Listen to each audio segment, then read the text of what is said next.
Hello, everyone. Today, I'm going to be sharing how to edit vertical videos to help promote your online shop. If you go over to Window and then Workspaces and hit vertical, this is the default layout of the vertical workspace, and it's my favorite for editing. I prefer to start with my voiceover because then I know what to edit to. There's a few things that I like to check before I get started. So I go over to Premiere, Preferences, Audio Hardware. You can see here that my microphone is there, so that's working. And then if you also go over to the audio preferences, you want to make sure you have this selected, the mute input during timeline recording. If you don't have that selected, you're going to hear your recording as you're recording it. Once that's selected, there is already this cute little button here, voice over record.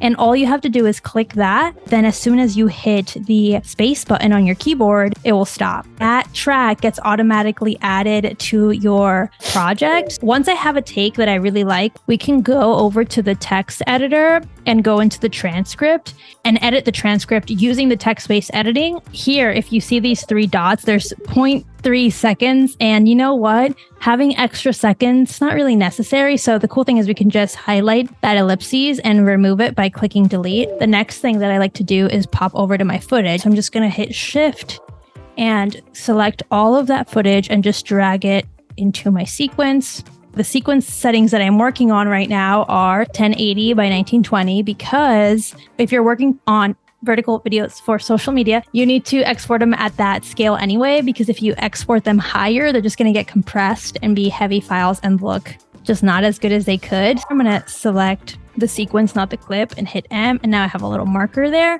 just so I know that that's where I want to add a clip. This is the process that I go through. I look at all my clips and then decide which ones I'm going to use. So I would just cut using the razor tools. And from here, I just click and drag just from the image and drag it over to my sequence.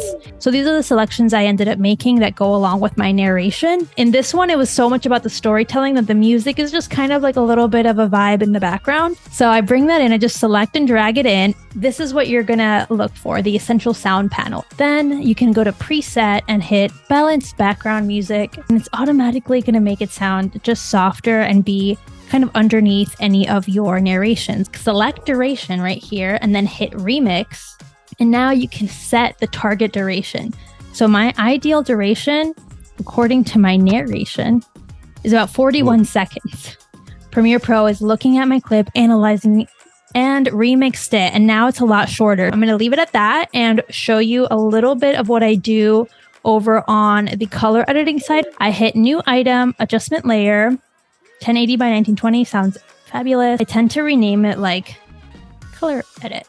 Drag it in and I place it and it seems like absolutely nothing happened. Then I go into Lumetri color, which is already right here. And if you don't see it, just go into window and make sure you have it opened up. Make any edits to the color on this adjustment layer. It's going to affect everything below it.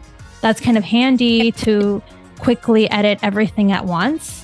And then what I like to do here is make my captions. I go over to text and it already auto-transcribed it. Then what I like to do is hit captions, create captions from transcript. I go to maximum length down to 10, let's say.